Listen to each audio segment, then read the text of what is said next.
तिम्रो टाउको आउँदैछ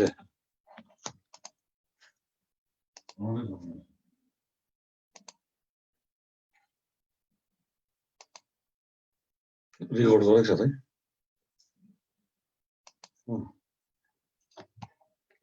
सबै आएछ केटिभी विवेक रतन ओप्पो त्यो त सबै आएछ म हेर्दैछु नि हिमाली च्यानो सबै आउँदो रहेछ उनीहरूसँग अहिले त नर्मल कि अरे दूरदर्शन ऑल इंडिया रेडियो में ऑल इंडिया रेडियो हाँ ऑल इंडिया रेडियो में आ गया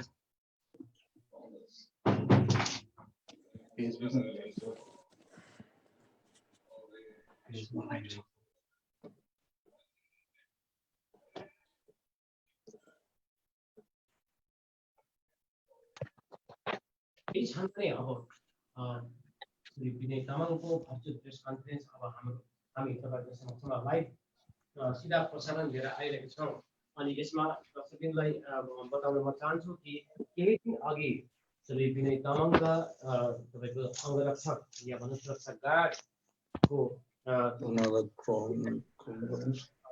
कोभिड-19 को जुन केस छ पोजिटिभ रिपोर्ट आएको कारण कहीं न कहीं अहिले विनय तामाङ अहिले होम क्वारेन्टाइनमा हुनुहुन्छ र यसै भएको आज लाइभ माने भर्चुअल प्रेस कन्फरेन्समा आउनु हुँदैछ भाषण हैन थुप्रो भाषण त आजको मुद्दाहरु छ त्यस परिस्थितिमा माथि नै उहाँले गर्नुहुनेछ उहाँको जुन आजको प्रेस वार्ता गर्नेको विषय हामीलाई भनिएको छैन केवल प्रेस कन्फरेन्स मात्र भनिएको छ घथाइन दाजु राख्छन् नि अब उहाँले आफ्नो विषय राख्नुहुनेछ त्यसमा केही सवाल जवाफ पनि हुनेछ दर्शकबिन तपाईहरु यदि तपाईहरु यताउता कहीँ छ भनेदेखि अहिले यो प्रेस कन्फरेन्स लाइभ जुन प्रसारण अब हुन गइरहेको छ गोर्खा च्यानल मार्फत गोर्खा च्यानलको युट्युब फेसबुक गोर्खा च्यानलको अफिसियल तपाईको वेबसाइट www.gorkhachannel.in यसमा अझै तपाईले हेर्नुभयो भने माने सुविधा हुनेछ सजिलो हुनेछ त्यसमा विहङ्गम पुरा माने दृश्य त्यसमा तपाईले देख्न सक्नुहुनेछ श्री विनय तामाङको प्रेस कन्फरेन्स र अब केही क्षणमा नै उहाँको प्रेस कन्फरेन्स अब सुरु हुनेछ र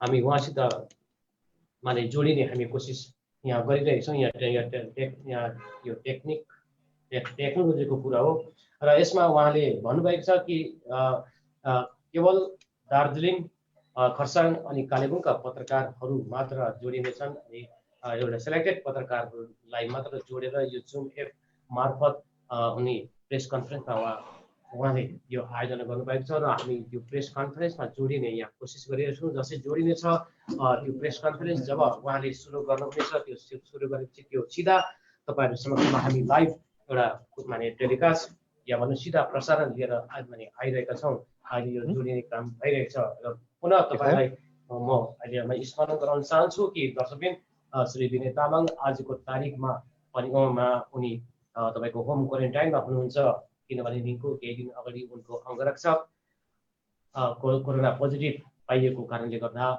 कहीं न कहीं एउटा सुरक्षालाई ध्यानमा राख्दै उनी आफै नै होम क्वारेन्टाइनमा जानुभएको छ र उनी होम क्वारेन्टाइनबाट नै तपाईको जनतालाई यो प्रेस कन्फरेन्स मार्फत उनी सम्बोधन गर्न चाहनुहुन्छ किनभने गोर्खा जनमुक्ति मोर्चा एउटा ठुलो पार्टी पहाडको सत्तारूढ पार्टी अनि त्यो पार्टीको केन्द्रीय अध्यक्ष भएको हैसियतमा जनतासित पब्लिकसित जनसंवादलाई जारी राख्नु उहाँको एउटा राजनैतिक धर्म हो कर्तव्य पनि हो त्यसैलाई उहाँले त्यो कर्तव्यलाई निर्वहन गर्दै आज तपाईको प्रेस मार्फत हामी जनसाधारण मार्फत उनी लाइभ अथवा सीधा प्रसारणमा आइरहनु भएको छ र जसै पनि उनी सम्पर्कमा उहाँ जोडिने हुनेछ जोडिसकेपछि तपाईलाई हामी सम्पूर्ण गोर्खा च्यानलका दर्शकहरूलाई हामी सोझो प्रसारण तपाईहरुको समक्षमा हामी लिएर आउनेछौँ रतन दाजु बोलेको त आउँदैछ त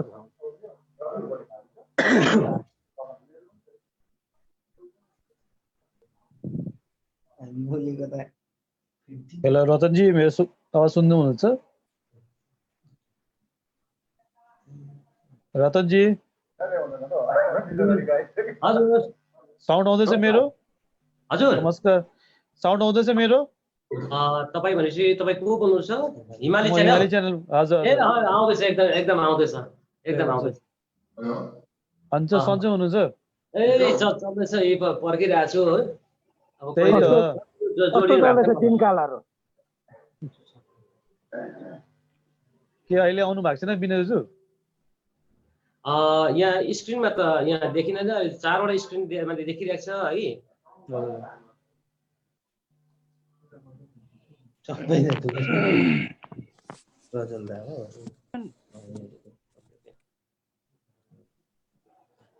त दर्शकबिन यो अहिले जुन एउटा म्युट मोर्चा रतन दाजुको साउन्ड म्युट गरौँ न। भर्चुअल प्रेस कन्फरेन्स अहिले तपाईको टिभी रतन दाजुको साउन्ड म्युट गरौँ त, त्यहाँ को छ? केही क्षणमा नै उनी दार्जिलिङबाट प्रेस कन्फरेन्स उहाँले गर्नुहुनेछ। दार्जिलिङ, खरसाङ अनि कालेबुङका पत्रकारहरूलाई उनी सम्बोधन गर्नुहुनेछ अनि यो उनको भर्चुअल प्रेस कन्फरेन्स हो, किनभनेदेखि उनी आजको तारिकमा उनी होम क्वारेन्टाइनमा हुनुहुन्छ। गत केही दिन अघि उनका अङ्गरक्षक या सुरक्षा गार्ड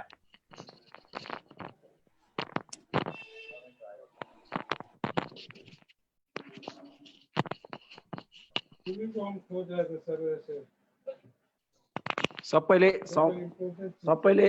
बोल्दाखेरि मात्रै माइक्रोफोन अन गर्नुहोस् है, म्युट राख्नुहोस्, नत्र भने चाहिँ।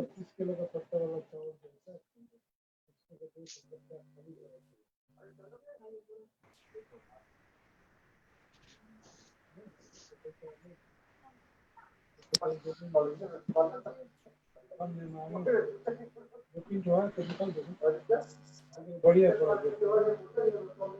किलो वाला भी होगा या 50 किलो वाला, कोई ठीक करने वाला पानी जो होता है ना, पैसा ले लेना। पता हो गया ना, सोच कर रखना, हम फोन करेंगे शाम में।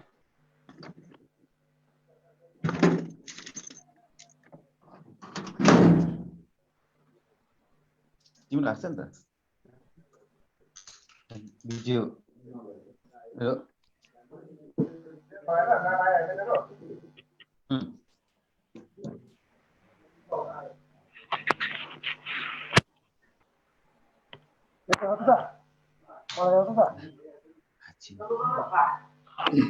मलाई देखाएको छैन।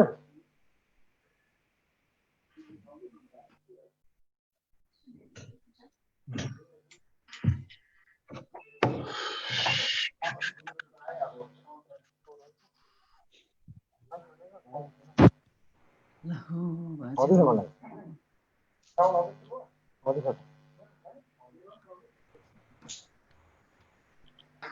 तपाईहरु सबैलाई र विशेष गरेर म गत सोमबारदेखि मेरो एक सुरक्षा कर्मी अनि पार्टी अफिसमा एक कर्मचारी कोभिड-19 पोजिटिभ भएकोले गर्दाखेरि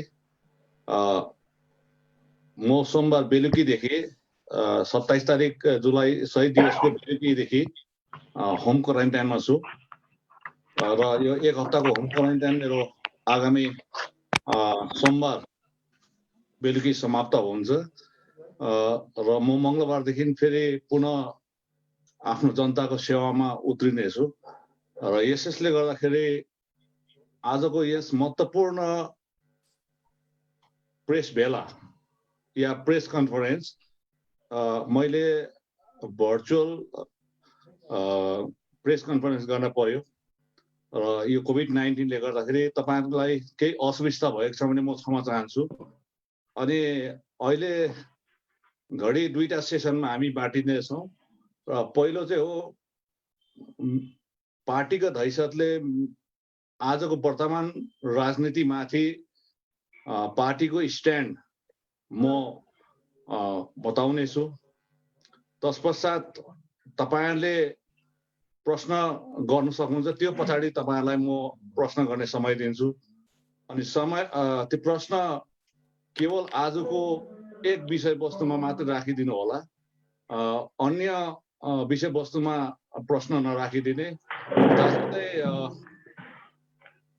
अघि बिहानदेखि मलाई कलकत्ताबाट अनि दिल्लीबाट पनि फोन आएको छ र सायद उहाँहरूको लागि पनि हामीले लिङ्क दिएको छौँ अनि उहाँले पनि मलाई प्रश्न गर्छ होला र उहाँलाई मैले आइदर अङ्ग्रेजी और हिन्दीमा मलाई प्रश्न गर्ने भनेर मलाई उहाँलाई राखेको छु र तपाईँले प्रश्न गर्दाखेरि जसले प्रश्न गर्नुहुन्छ तपाईँले अनम्युट गर्नुहोस्, अरूले चाहिँ म्युट गर्दै एक पछि गर्दा हुन्छ। र अब समय मैले 2:30 को दिएको थिएँ र तपाईँहरू सबै जोडिनु आउनुभयो, अझै जोडिनु थुप्रै छ किनभने यहाँ मैले देख्दैछु कतिवटा सिलगढी, खरसाङ अनि दार्जिलिङबाट पनि कम्ती जोडिरहेको छ र बादमा आउँछ होला। र तपाईँहरूलाई कहीँनिर मैले बोल्दाखेरि या तपाईँहरूको सुन्दाखेरि कहीँनिर नेटवर्कको खराबी भयो भने पछिबाट हामीले एउटा लाइभ रेकर्ड पनि गरिरहेको छौँ,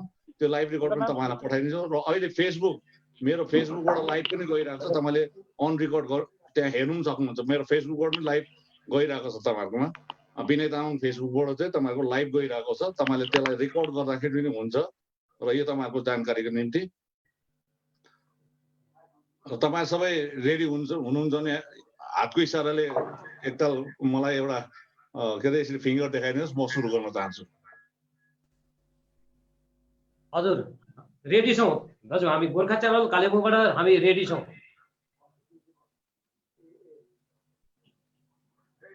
सबै रेडी हुनुहुन्छ? हजुर सबै रेडी हुनुहुन्छ?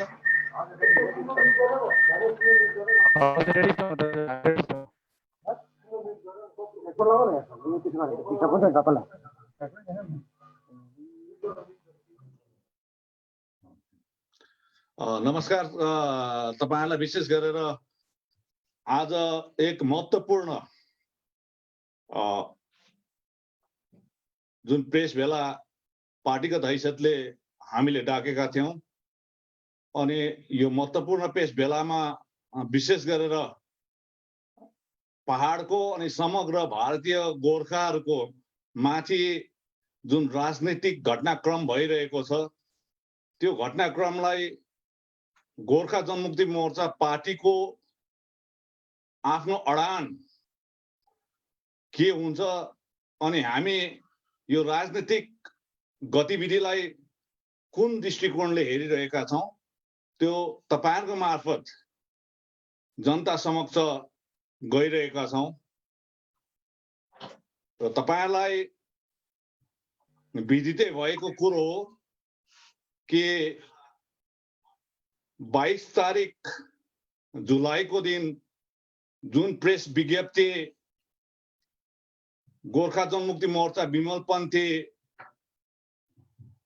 का 2 सदस्यहरू भारतका गृहमन्त्री श्रीमान अमित शाहसँग भेटे तत्पश्चात उहाँको प्रेस विज्ञप्ति मार्फत आगामी 15 तारिक भित्र केन्द्र सरकारले त्रिपक्ष वार्ता बोलाउने उहाँले उल्लेख गर्नु भएको थियो अनि त्यो 15 दिन आगामी 5 तारिक अगस्त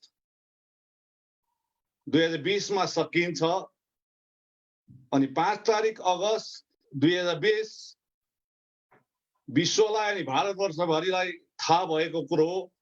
उक्त दिन धेरै समयसम्म विवादमा रहेको राम मन्दिर निर्माण शिलान्यास कार्यक्रम अयोध्यामा हुन गइरहेको छ र तपाईहरुलाई यो पनि स्मरण गर्न चाहन्छु कि भारतीय गोर्खाहरूको समस्यालाई समाधान गर्नको निम्ति 2017 मा पनि त्यसताका गृहमन्त्री श्री राजनाथ सिंहले 15 दिन भित्रमा त्रिपक्ष वार्ता बोलाउँछु भनेर श्रीमान विमल गुरुङज्यूलाई 105 दिनको बन्दलाई वापस लिने अनुरोध गर्नुभयो। तत्पश्चात श्री विमल गुरुङज्यूले 105 दिनको बन्दलाई वापस लिनु भएको थियो। र हामीले भारतीय जनता पार्टीलाई 2008 देखि हेरेर आउँदै थियौं। जति बेला 6औं अनुसूचीको विषयलाई स्ट्यान्डिङ कमिटीमा पठाइएको थियो, त्यस समय स्ट्यान्डिङ कमिटीका चेयरपर्सन हुनुहुन्थ्यो स्वर्गीय सुषमा स्वराज। उहाँसँग अन्य दलका नेतृत्वहरू पनि थिए। त्यस समयदेखि नै हामीले भारतीय जनता पार्टीलाई नजिकबाट हेर्दै आयौं अनि केही न केही स्वर्गीय अटल बिहारी वाजपेयीको समयमा भारतको गणराज्यभित्र 3वटा नयाँ राज्यहरू गठन भए। हामीले आशा साधेका थियौं कि भारतीय जनता पार्टी ससाना राज्य निर्माणको निम्ति आएका पार्टी हुन्।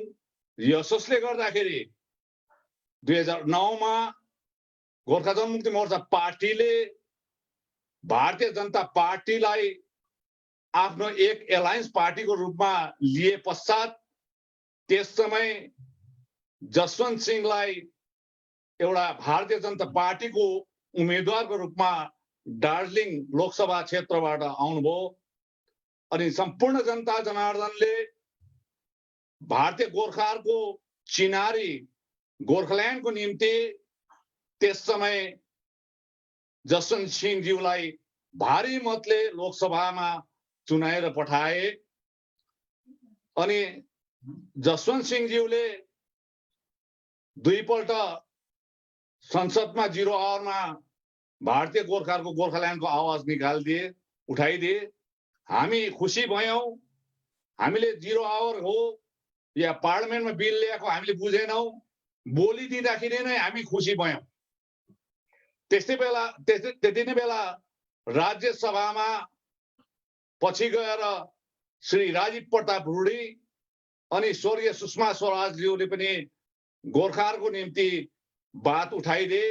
तर हामीले कहिले पनि यो सोचेनौं त्यो बिलको डिबेट गोर्खाल्यान्डको डिबेट थियो या 0 आवरमा त्यसैमा हामीलाई एउटा सान्त्वना दिनको निम्ति गरिएको एउटा स्टन्ट मात्र थियो कि भन्ने हामीले सम्झ्यौं।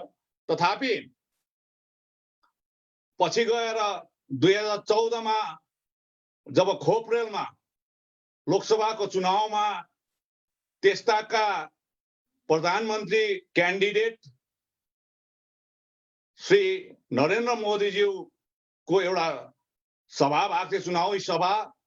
त्यसमा विमल गुरुङज्यू लगायत, रोशन गिरिज्यू लगायत, आशा गुरुङज्यू लगायत हामी पनि उपस्थित थियौं। हामी 9 जना त्यस सभामा उपस्थित भएको थियौं। त्यो 9 जना मध्येमा म पनि थिएँ। अनि त्यसको एउटा ऐतिहासिक म एउटा विटनेस भएकोले गर्दाखेरि त्यस समय 2014 मा खप्रेलमा आएर त्यसताका प्रधानमन्त्रीका क्यान्डिडेट उम्मेदवार जो आज हाम्रो प्रधानमन्त्री, भारतको प्रधानमन्त्री हुनुहुन्छ नरेन्द्र भाइ मोदीजी, उहाँले गोर्खाहरूको सपना मेरो सपना हो भनेर भने। हामी खुसी भयौं। अनि खप्रेलबाट फर्केर बागडोग्रासम्म जाँदाखेरि श्री विमल गुरुङज्यूलाई उहाँ चढेको हेलिकप्टरमा चढाएर पनि लगे। अनि पछिबाट हामीले बर्सनामा विमल गुरुङज्यूले फर्केर आएपछि धेरै कुरा भएको छ भनेर भन्नुभयो हेलिकप्टरमा। 2014 को कुरो हो, आजभन्दा 6 वर्षको कुरो हो। तर 5 वर्ष बितेर जाँदाखेरि पनि भारतको केन्द्र सरकार जसले भारतीय जनता पार्टीले शासन चलाइरहेका थिए, एसएस आलोलेज्यू हाम्रो एउटा सांसद, साथसाथै त्यस्ता मिनिस्टर अफ स्टेट पनि भए। उहाँले कुनै पहल गरिदिएन। अनि 2019 मा आएर फेरि गोर्खा जनमुक्ति मोर्चा, विमल खेमा लगायत पहाडका अन्य राजनीतिक दलहरू, गोर्खा राष्ट्रिय मुक्ति मोर्चा, सीपीआरएम, गोर्खालिग, साथसाथै अन्य पार्टीहरूले 2019 मा गोर्खाल्यान्डको निम्ति जुन संकल्प पत्रमा, भारतीय जनता पार्टीको संकल्प पत्रमा भारतीय गोर्खाहरूको समस्याको निदान गरिदिन्छु भनेर लेखेको हुनाले उक्त समय सम्पूर्ण दलले जिताएर पठाए अनि जनताले पनि फेरि तेस्रो पल्ट भारतीय जनतामाथि अटल विश्वास राखेर 2019 मा भाइ राजु विष्टज्यूलाई जिताएर पठाए। तर तपाईहरुलाई आज म भन्न चाहन्छु कि भारतीय जनता पार्टीको जुन सिन्सियरिटी भारतीय गोर्खाहरूमाथि छैन भनेर नै हामीले यसपटक विशेष गरेर विनय खेमाले भारतीय जनता पार्टीलाई सहयोग नगरेको हो। अनि 2017 मा जति बेला यहाँ आन्दोलन चरम सीमामा थिए, पश्चिम बंगालको अत्याचार हुँदाहुँदै पनि हाम्रै सांसद अनि साथसाथै प्रधानमन्त्री नरेन्द्र मोदीज्यू जसले गोर्खाहरूको सपना मेरो सपना भन्ने उहाँले पनि 105 दिनमा यतिका हाम्रा मानिसहरू सडकमा मरिरहेका थिए, शहीद भइरहेका थिए, धरपकड भइरहेको थियो, जेल जाने क्रम गइरहेको थियो, साथसाथै घाइते भइरहेको थिए, आगजनी आदि भइरहेको थियो। तर त्यति बेला हाम्रो मानिसको मृत्यु हुँदाखेरि नि पुलिसले गोली लाउँदाखेरि पनि एक शब्द, एउटा समवेदनाको शब्द, एउटा सिम्प्याथीको एउटा शब्द, एउटा कन्डोलेन्स मेसेज धरि पनि भारतीय जनता पार्टी अनि त्यस समयका सांसदले दिएनन्। अनि यो कारणले गर्दाखेरि हामीले बुझ्यौं 10 वर्षसम्म जुन भारतीय जनता पार्टीको चरित्र गोर्खाहरूमाथि थियो त्यो छड्न नै भए पश्चात मैले अनि अनित थापा भाइले हामीले अब हाम्रो मान्छेलाई जोगाउनु पर्छ, हामीले हाम्रो मान्छेलाई बचाउनु पर्छ, पहाडलाई नरसंहारबाट बचाउनु पर्छ भन्ने हेतु हामीले त्यो उचित कदम उठाएका थियौं। हामीलाई याद थियो भारतीय जनता पार्टीले हामीलाई कहिले पनि गोर्खाहरूलाई एउटा सिन्सियर पाराले एउटा सहानुभूतिपूर्वक हामीलाई हेर्दैन भन्ने। र आज यसको प्रमाण जो हामीले 2017 मा गरेको प्रमाण त्यति बेला जनताले, हाम्रो जनता जनार्दनले, भगवानले बुझेनन्। तर आज गएर स्पष्ट रूपमा यो बुझ्न हुँदैछ तपाईहरुले कि हिजो मात्रै जुन प्रकारले एउटा गृहमन्त्रीको पत्रले खलबली मचियो अनि आज त्यसै सन्दर्भमा पार्टीको अडान म लिन गइरहेको छु। र हामीले बारम्बार भन्दै थियौं कि भारतीय जनता पार्टीले कहिले पनि भारतीय गोर्खाहरूको हित चिताउँदैन, भलो चिताउँदैन। केवल चुनावको समयमा उनीहरूलाई गोर्खाहरूको याद आउँछ। चुनाव सकेपछि गोर्खाहरू उनीहरूको लागि कुन चराको नाम हो, कुन पशुको नाम हो, उनीहरूले यस्तो प्रकारले अवहेलना गर्छ। यसोस्ले गर्दाखेरि जुन चिठी, जुन पत्र योभन्दा आउनुभन्दा अगाडि विमल खेमाका गोर्खा जनमुक्ति मोर्चा पार्टीले पनि दिल्लीमा भारतीय जनता पार्टीका धेरै शीर्ष नेतृत्वहरूलाई भेटे। त्यो तपाईहरुको अगाडि आँखाको अगाडि प्रत्यक्ष रूपमा तपाईले देख्नुहुन्छ 3-4 महिना अगाडिदेखि। साथसाथै यसै क्रममा सीपीआरएम पार्टीका टोली पनि भेट्न गएका थिए। साथसाथै यसै क्रममा जेएलएफ पार्टीका टोली पनि भेट्न गए र सबैले भेट्दै आए। हाम्रा विधायक भाइ निरज जिम्बाज्यूले केही दिन अगाडि उहाँले एउटा भिडियो मार्फत एउटा पत्रकार सम्मेलन या एउटा युट्युबमा पठाउनु भएको छ कि दिल्लीमा राम्रो कुरा हुँदैछ गोर्खाहरूको लागि, तर केही न केही हुँदैछ भन्नु भएको थियो। अनि पत्रकारले सोध्नु भएको थियो के हुँदैछ भन्दाखेरि त्यो सबै मलाई थाहा छ, अहिले हल्ला गर्नु हुँदैन भन्ने उहाँले राख्नुभयो। साथै विमल गुरुङज्यू, साथसाथै रोशन गिरीज्यू अनि अन्य उहाँका सहयोगीहरूले पनि क्रमबद्ध रूपमा बारम्बार पटक पटक गरेर प्रेस मिडियामा भनौं या भिडियो मेसेजद्वारा, अडियो मेसेजद्वारा ये जनाउनु भयो कि भारतीय जनता पार्टीले, केन्द्र सरकारले भारतमा बस्ने गोर्खाहरूको लागि केही न केही राम्रो सोचेर आउँदैछ भन्ने उहाँले राख्दै आउनुभयो। तर हामीलाई त्यो विश्वास थिएन, किन मैले अघि नै भनिहालेँ हामीले 10 वर्षमा भारतीय जनता पार्टीको चरित्र, गोर्खाहरूप्रतिको उहाँहरूको सोचाइ हेराइ हामीले बुझिसकेका थियौँ र हामीले यसलाई त्यति मान्यता दिएको थिएनौँ। र हिजो एउटा पत्र तपाईहरुकोमा एउटा त्यो पत्र केन्द्र सरकारको गृह मन्त्रालयले पठाएको पत्रले धेरै हलचल हिजो मचायो। सम्भवतः यो पत्र 27 तारिक जुलाई बेलुकी काटिएको थियो अनि यो पत्रचार 28 तारिक जुलाईको दिन गरिएको थियो राज्य सरकारलाई पनि। अनि मैले पनि यो पत्र 29 तारिक बिहान मेरो इमेलमा पाएको थिएँ अनि केन्द्र सरकारको गृह मन्त्रालयले मेरो इमेलमा हालिदिएको थियो।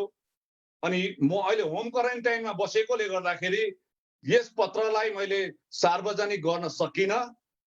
अनि मैले मेरो जेनरल सेक्रेटरी श्री अनित थापा भाइ जो जिटिए का हाम्रो चेयरम्यान पनि हुनुहुन्छ र जिटिएलाई पनि यो पत्र आएकोले गर्दाखेरि यो विषयमा चर्चा परिचर्चा भयो र हिजो उहाँ कालिम्पोङ जानु भएको थियो किनभने त्यहाँ हाम्रा लेप्चा जातिको अनि पहाडको अनि समग्र भारतीय लेप्चा जाति र हाम्रो एउटा गौरव उहाँको निधन भएको थियो र उहाँको परिवारलाई र मृत शरीरलाई सम्मान दिनको निम्ति उहाँ त्यहाँ कालिम्पोङ जानु भएको थियो। र आज मैले यसै विषयमा म भन्न चाहन्छु। जुन पत्र त्रिपक्षीय वार्ताको निम्ति पठाइयो धेरैले यो भन्दा अगाडि पर्मानेन्ट पोलिटिकल सोल्युसन माथि हुन्छ भन्ने कुरा भयो। हामीले भन्दैथ्यौँ पर्मानेन्ट पोलिटिकल सोल्युसन चाहिँ तपाईहरुको अडान के हो? कसैले गोर्खाल्यान्ड भन्दै थिए, कसैले 6 शेड्युल पनि भन्दै थिए, कसैले युनियन टेरिटरीको कुरा पनि गरे। र हिजो मात्रै गोर्खा राष्ट्रिय मुक्ति मोर्चाका माननीय अध्यक्ष भाइ श्रीमान मन घिसिङज्यू अनि महासचिव भाइ महेन्द्र छेत्रीज्यू दिल्लीबाट फर्किनु भयो र उहाँले बागडोग्रा एयरपोर्टमा भन्नुभयो कि हामीलाई बीजेपी का नेतृत्वले बोलाएर हामी दिल्ली गएका हौं र राम्रो वार्ता भयो भनेर भन्नुभयो। तर त्यसको भनेको 3 घण्टा पछाडि यो पत्र सार्वजनिक भएर गयो र उहाँले बोलेको बागडोग्रा एयरपोर्टमा दिल्लीबाट आएको बोलाइ र वक्तव्य र पछिबाट पत्र पाइसकेपछि अझै एडवर्ड ज्यूले बोलेको पत्र मतलब वक्तव्यमा भिन्नता आयो, कन्ट्राडिक्सन आयो। र म तपाईलाई स्मरण गर्न चाहन्छु कि 28 तारिक जुलाईको दिन जबकि यो 27 तारिक जुलाईमा चिठी काटियो गृह मन्त्रालयले त्रिपक्षीय वार्ताको निम्ति, 28 तारिक जुलाईको दिन पश्चिम बंगालका प्रभारी श्री दिलीप घोष उहाँले दिल्लीमा आगामी 2021 को चुनावको लागि उहाँहरुको जति पनि एमपी एमएलए छन् अनि उहाँका डिस्ट्रिक्टका प्रेसिडेन्टहरुलाई दिल्लीमा चुनावको रणनीतिको निम्ति बोलाएका थिए, सभा राखेका थिए, जसमा डुवर्सका जोन बार्लाज्यू पनि उपस्थित हुनुहुन्थ्यो, साथसाथै अलिपुरद्वारबाट गंगा शर्माज्यू पनि उपस्थित हुनुहुन्थ्यो। तर पहाडका सांसद श्री राजु विष्टलाई उक्त सभामा बोलाइएन, साथसाथै मनोज देवान ज्यूलाई पनि बोलाइएन भारतीय जनता पार्टी जिल्लालाई। केवल त्यो 28 तारिकको सभामा जेएलएफका अध्यक्ष भाइ मन घिसिङ अनि महेन्द्र छेत्रीज्यूलाई बोलाइएको थियो। अनि त्यस सभामा श्रीमान विमल गुरुङज्यू, रोशन गिरिज्यू र विमल खेमाका गोर्खा जनमुक्ति मोर्चाका पार्टीका कसैलाई पनि बोलाएनन्। र आज भारतीय जनता पार्टीले यो 1 हप्ता अगाडि जुन एक्सरसाइजहरु गर्यो त्योबाट एउटा राजनीतिक कसरत सुरु गर्दाखेरि डिभाइड एन्ड रुलको पोलिसी अपनाएको छ। आज गठबन्धन दलमा जुन फाटो आएको छ भने त्यो केवल गोर्खा जनमुक्ति मोर्चा विमल खेमा या गोर्खा राष्ट्रिय मुक्ति मोर्चा या सीपीआरएम या राजु विष्टज्यू या निरज जिम्बाज्यूले गर्दा आएको होइन।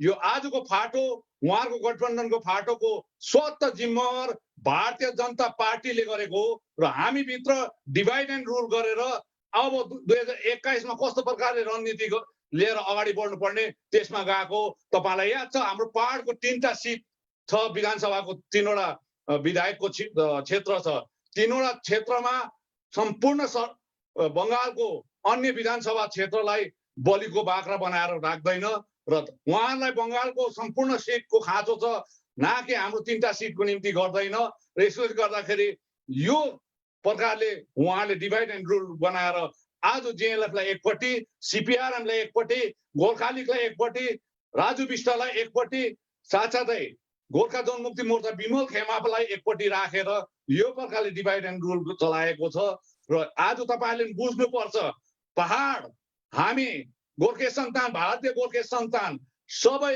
एक हुनु जरुरी छ र आज जुन प्रकारले भारतीय जनता पार्टीले देशलाई चलाइरहेको छ आज कहीँ न कहीँ जति बेला उहाँलाई एउटा राजनीतिक शक्तिको खाँचो पर्छ यहाँसम्म कि आज कुनै राज्यको शासन राम्रो चलिरहेको बेलामा कुनै एउटा मुख्यमन्त्रीले राम्रो चलाइरहेको बेलामा त्यहाँनिर एमएलएलाई किनेर यस्तो प्रकारले अशान्ति गरिरहेको छ भारतीय जनता पार्टीले आज सम्पूर्ण भारतवर्षभरि राज्यहरूमा पनि किनबेच गरेर गर्छ र त्यही कुरोलाई एउटा सूक्ष्म रूपमा यो पहाडमा पनि गर्न कोसिस गरेको हो र तपाईहरुलाई म यो भन्न चाहन्छु कि भारतीय जनता पार्टीलाई आज हामीले 2017 मा अनित थापा भाइ र मैले र मेरो सहयोगीले जुन स्ट्यान्ड लिएर भारतीय जनता पार्टीको खिलाफ गएको थियौं आज 2020 मा आएर यो हिजोदेखि खुलस्त भएको छ अब जनताले बुझ्नुपर्छ अनि जति पनि यहाँको राजनीतिक नेतृत्वहरु छ जति पनि गोर्खाल्यान्ड प्रेमी सन्तानहरु छ उहाँले पनि यो बुझ्न आवश्यक छ अनि मैले 17 तारिक जुलाईको दिन कालिम्पोङमा मेरो पार्टीको एउटा मिटिङ भएको थियो जसमा मेरो महासचिव श्री अनित थापाज्यू पनि उपस्थित हुनु भएको थियो अनि त्यो पार्टीको मिटिङ सके पश्चात मैले कालिम्पोङमा पत्रकार सम्मेलन डाकेको थिए अनि त्यो पत्रकार सम्मेलनमा पनि मैले यही भनेको थिएँ कुरा दोहोऱ्याएको थिएँ अनि पार्टी मिटिङमा पनि यो कुरा दोहोऱ्याएको थिएँ तत्पश्चात दार्जिलिङ आएर पनि मैले यो कुरा दोहोऱ्याएको थिएँ कि त्यो 17 तारिकको जुलाईमा मैले यो गरेको थिएँ त्यो जुन कुराको भनेको थिएँ म पुनः आज दोहोऱ्याउन चाहन्छु त्यतिबेला मैले के भनेको थिएँ भने हामी पहाडको नेतृत्वहरूले अन्य पार्टीको नेतृत्वलाई मैले निवेदन गरेर यही भनेको थिएँ त्यस समय 17 तारिक जुलाईमा प्रेस मार्फत र हामी पार्टीको नेतृत्व लगायत अन्य पार्टीका नेतृत्व र गैर राजनीतिक संस्थाका नेतृत्वहरू गोर्खाका संस्थाका नेतृत्वहरू र भारतीय गोर्खाको बुद्धिजीवीले अहिले घडी समय आएको छ राष्ट्रिय स्तरमा अनि अन्तर्राष्ट्रिय स्तरमा केही राजनीतिक उथुलपुथुल भइरहेको छ र हामीले यो राजनीतिक उथुल राष्ट्रिय स्तरमा र अन्तर्राष्ट्रिय स्तरमा भएको उथुलपुथुललाई नजिकबाट हेर्नु आवश्यक छ किनभने यसले यो उथुलपुथुलले कहीँ न कहीँ गएर हामीलाई नकारात्मक प्रभाव पनि पर्न सक्छ गोर्खाहरूलाई या सकारात्मक प्रभाव पर्न सक्छ भनेर त्यति बेला नै मैले तपाईहरुलाई नक गरिदिएको थिएँ ढकढकाइदिएको थिएँ अझै पनि तपाईहरुलाई म भन्न चाहन्छु अझै पनि राष्ट्रिय स्तरमा र अन्तर्राष्ट्रिय स्तरमा गोर्खाहरूलाई कुनै पनि समय नकारात्मक या सकारात्मक प्रभाव पर्न सक्छ यदि सकारात्मक प्रभाव परेको खण्डमा हामी वेलकम गर्छौं तर नकारात्मक प्रभाव पर्ने ज्यादा प्रबल सम्भावना भएकोले गर्दाखेरि त्यो नकारात्मक कुरो आएको खण्डमा हामी भारतीय गोर्खाहरू के हुनुपर्ने यो प्रश्न अगाडि मैले तेर्साइदिएको थिएँ र आज तपाईहरुलाई आज प्रेस भेला मार्फत म यो भन्न चाहन्छु कि सम्पूर्ण भारतीय गोर्खाका नेतृत्वहरू साथसाथै गोर्खा सन्तानका जो अपोलिटिकल अर्गनाइजेसनहरु छ विशेष गरेर म भावको उहाँलाई म भन्न चाहन्छु अब समय आएको छ हामी एक भएर लड्ने र हामी एक भएर लडौं र विशेष गरेर पर्मानेन्ट पोलिटिकल सोल्युसन भन्ने यो पीपीएस शब्द पनि हटाइदिनु पर्छ अब तपाई हामी सबै एक भएर गोर्खाल्यान्डको लागि एउटा बौद्धिक आन्दोलन गरेर जानुपर्छ र यसमा पनि मैले अस्ति बाधाको रूपमा इन्डो नेपाल फ्रेन्डशिप ट्रिटी 1950 को आर्टिकल 7 जानेर रेसिप्रोकलको कुरा गरेको थिएँ आज पनि म पुरा दोहोऱ्याउन चाहन्छु कि हामीले गोर्खाल्यान्डको विषयलाई अगाडि लानु भन्दा अगाडि हाम्रो दिग्गज व्यक्तित्व श्रीमान महेन्द्र पी लामाजी हुनुहुन्छ, जो यो अन्तर्राष्ट्रिय सन्धिहरूमा उहाँलाई भारतको प्रतिनिधि पनि गर्नु भइरहेको छ। र आज म तपाईहरुलाई सबैलाई म भन्न चाहन्छु कि Indo Nepal friendship treaty 1950, Bharat Nepal मैत्री सन्धि 1950 सालको धारा 7 लाई झट्ट भन्दा झट्ट खारेज गरेर संशोधन गरिएको हुनुपर्छ। अनि नेपाली भाषी नेपालका नेपाली अनि नेपाली भाषी गोर्खा भारतका गोर्खामाथि क्लियर डिमार्केसन गरे पश्चात हामीले गोर्खाल्यान्डको बाटो अपनाएर जानुपर्छ। गोर्खाल्यान्डलाई कसरी हटाउनु यो बौद्धिक हो। अब दार्जिलिङ पहाडमा हामीले शहीद बनाएर घर जलाएर स्ट्राइक कल गरेर भोकै राखेर दिल्लीमा धरना गरेर या अन्य जग्गामा उताउ चढाउ गरेर यो हुने होइन। अब बौद्धिक आन्दोलन लड्नुपर्छ, यही म चाहन्छु। र विशेष गरेर अब तपाईहरुले पनि प्रश्न गर्नुहुन्छ होला र यो भन्दा अगाडि म यो भन्न चाहन्छु कि 27 तारिक जुलाईमा जुन गृह मन्त्रालयको रेणु सरिनले पठाएको पत्र, यो त्रिपक्षीय वार्ता जिटिए को रिभ्यू मिटिङ भनेर गरिएको छ। अनि यो त्रिपक्षीय वार्तामा कहीँनिर पनि पर्मानेन्ट पोलिटिकल सोल्युसन अर्थात् गोर्खाल्यान्डको कुनै नाम छैन। यसले गर्दाखेरि यो पत्र मलाई इमेल मार्फत पठाए तापनि पार्टीका कतिपय कोर समिति, अहिले कोभिड-19 ले गर्दा मैले मिटिङ राख्न सकिनँ, होम क्वारेन्टाइनले गर्दाखेरि मैले फोनमा बातचित गरेर हाम्रो पार्टीको एउटा निर्णय भएको छ कि यो आगामी 7 तारिक जुलाईमा हुन गइरहेको दिल्लीमा हुन गइरहेको जुन वार्तामा गोर्खा जनमुक्ति मोर्चा पार्टीले भाग लिने छैन। साथसाथै गोर्खाल्यान्ड क्षेत्रीय प्रशासनका अध्यक्ष श्रीमान अनित थापाज्यूले पनि यस 7 तारिकको त्रिपक्षीय वार्तामा भाग लिने छैन। यो पार्टीको स्ट्यान्ड हो र हामी त्यति बेला भाग लिन्छौँ जति बेला केन्द्र सरकारले स्पष्ट रूपमा पत्रमा अलग राज्य गोर्खाल्यान्डको निम्ति त्रिपक्षीय वार्ता बोलाउँछ भनेर लेखिएको उल्लेख गरेको पत्र आयो भने हामी हाँसी खुसी हामी त्यहाँ जान्छौँ। जबसम्म अलग राज्य गोर्खाल्यान्डको कुरामा त्रिपक्षीय वार्ता हुँदैन, गोर्खा जनमुक्ति मोर्चा विनय खेमा कुनै पनि हालतमा चाहे द्विपक्ष वार्ता होस् या त्रिपक्षीय वार्ता होस् त्यसमा भाग लिने छैन। यो आज पार्टीको अडान तपाईलाई स्पष्ट मैले राखिदिए र जिटिए पक्षबाट पनि श्री अनित थापा भाइले, उहाँले अध्यक्ष अनित थापाज्यूले आगामी 7 तारिक अगस्तमा हुने त्रिपक्षीय वार्तामा भाग लिने छैन र हामी चाहन्छौँ चाँडोभन्दा चाँडो त्रिपक्षीय वार्ता गोर्खाल्यान्डमाथि भएको हुनुपर्छ। हामीले धेरै सहयौं, धेरै दुःख कष्ट गर्यौं, हामीले हाम्रो सन्तानहरूलाई हजारौं सन्तानहरूले आफ्नो प्राणको आहुति दिए र आज म ती सन्तानहरूलाई स्मरण गर्दै यही महिना 27 तारिक हामीले शहीद दिवस पनि मनायौं। उहाँको शहीदको आत्मालाई स्मरण गर्दै तपाईहरुको अगाडि म भन्न चाहन्छु, यदि भारतीय जनता पार्टी केन्द्रमा सरकारमा छ, उहाँहरू यदि भारतीय गोर्खाको निम्ति एकदमै हित चाहन्छ, सिन्सियर छ भने स्पष्ट रूपमा यो पत्रलाई उल्टा बनाएर यसलाई खारेज गरेर गोर्खाल्यान्डको लागि अर्को पत्र बनाएर पठायो भने म अनि मेरो टोली सहर्ष दिल्लीमा हामी आउनेछौँ। तर गोर्खाल्यान्ड सिफ्टमा एउटै 1 पोइन्ट एजेन्डा हुनुपर्छ। जहाँसम्म 11 जातिको कुरो छ, यो कुरो भारतको सरकारलाई, पश्चिम बङ्गाल सरकारले पनि, सिक्किम सरकारले पनि, हिमाचल प्रदेशले पनि, आसामले पनि उहाँहरूले आफ्नो एसेम्ब्लीमा पास गरेर पठाइसकेकोले गर्दाखेरि 11 वटा जातिको जनजातिको दर्जा दिनमा कुनै प्रकारको त्रिपक्षीय वार्ता डाक्नुपर्छ भन्ने आवश्यकता छैन।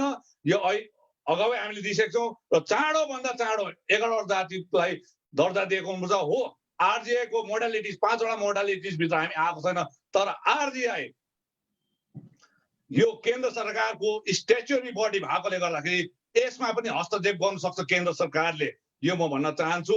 र तपाईलाई यही भन्न चाहन्छु कि भारतीय जनता पार्टी आज 15 वर्ष हामीले साथ दिँदाखेरि पनि उहाँले गोर्खाहरूको लागि राम्रो सोचेको छैन। सोचेको भए यो 27 तारिखको चिठीमा जिटिएको रिभ्यू मिटिङ नभएर गोर्खाल्यान्डको त्यहाँ शब्द जोडेको हुन्थ्यो, या गोर्खा भारतीय जनता पार्टीले सङ्कल्पमा जुन लङ पेन्डिङ डिमान्ड छ गोर्खास भनेको छ त्यो लेखिएको हुन्थ्यो। त्यो समय भएकोले गर्दाखेरि आज भारतीय जनता पार्टीको चरित्र उदाङ्गो भएको छ। अब बुझ्नु पर्छ र म विशेष गरेर विमल खेमाका सबै साथीभाइहरूलाई पनि म भन्न चाहन्छु, अब तपाईहरुले हात समातिरहने समय छैन। गोर्खा राष्ट्रिय मुक्ति मोर्चाका नेतृत्व भाइहरूलाई पनि म भन्न चाहन्छु, दाजुहरूलाई पनि म भन्न चाहन्छु, तपाईहरुले हात चुनावमा मात्रै हामीलाई सहायता माग्ने सुनाउसकेपछि 4 वर्ष 11 महिना चाहिँ हामीलाई यादै नगर्ने पार्टीलाई गर्नु हुँदैन। र अहिले घडी तपाई हामी सबै एक भएर अगाडि बढ्नु आवश्यक छ।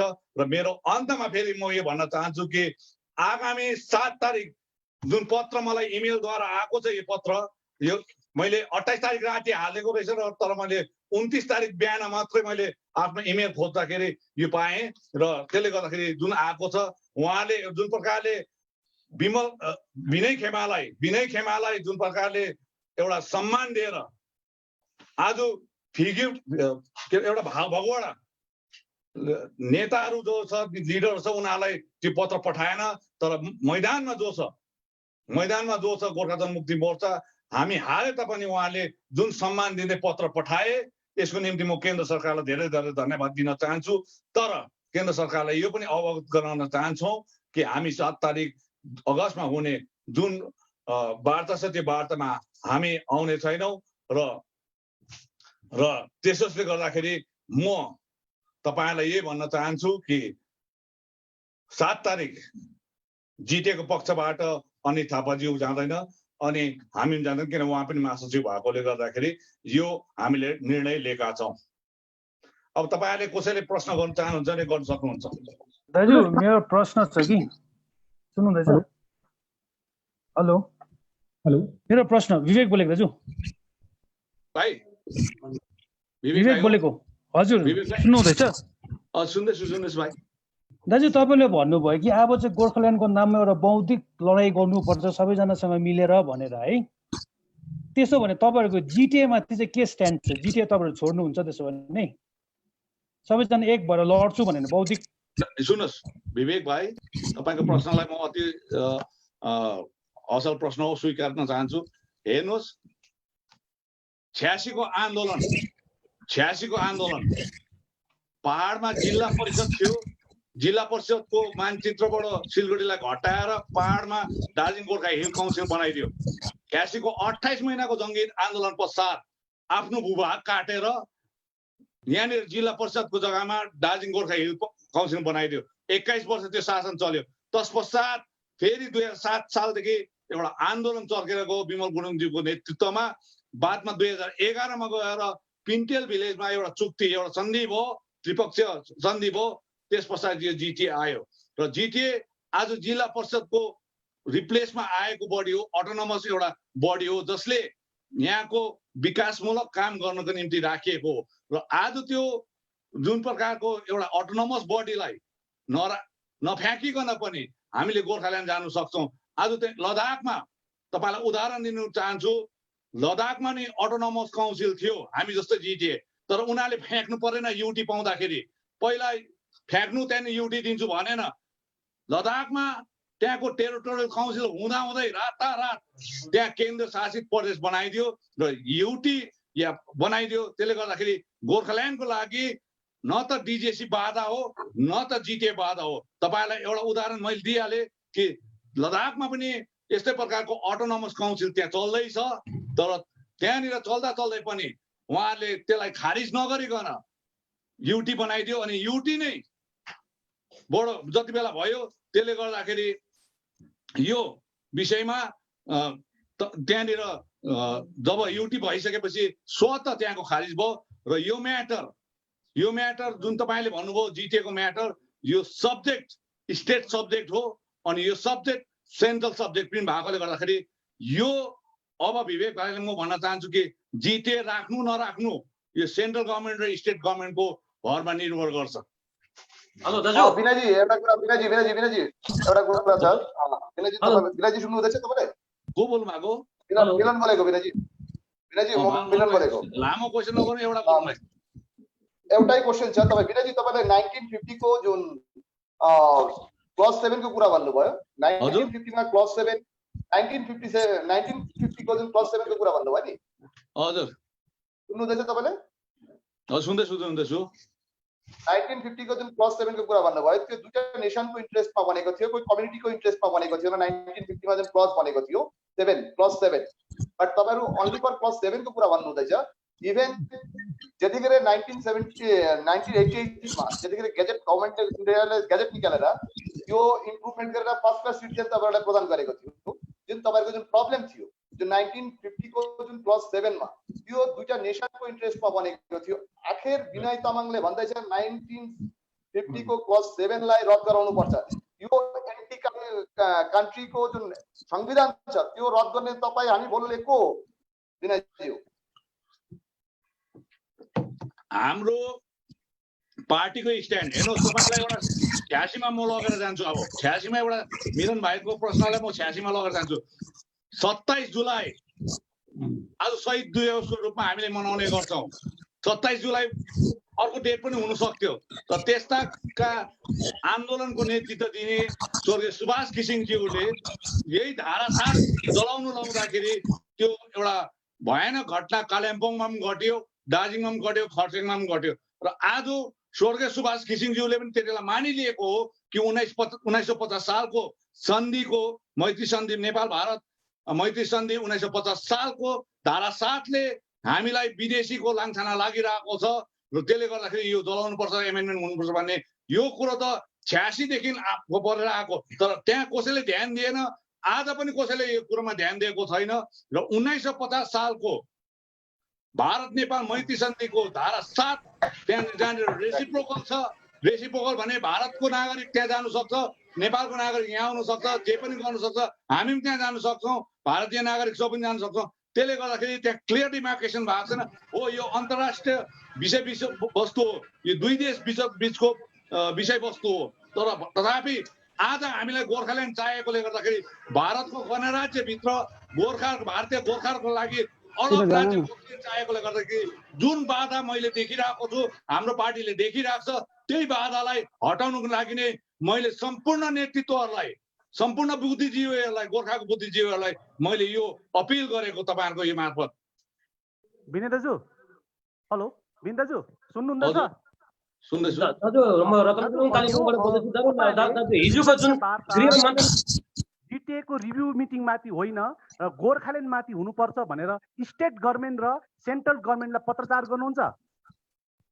एउटा हेर्नुहोस्, यो जुन चिठी हामीलाई आधिकारिक रूपमा आएको छ, हामी वार्तामा जाँदैनौँ। किन यो चिठी आउनुमा जुन हामीभन्दा अगाडि हामी दिल्ली गएको छैनौँ। दिल्लीमा जो टोलीहरू गए उनीहरूले बुझ्नु, उनीहरूकै कारणले गर्दाखेरि यो चिठी आएको। तर जिटिए को रिभ्यू मिटिङ भनेर आयो। तर आज हामीलाई एउटा केन्द्र सरकारले मान्यता दिएर जब पत्र पठाइसकेपछि यो हामी भाग लिँदैनौँ।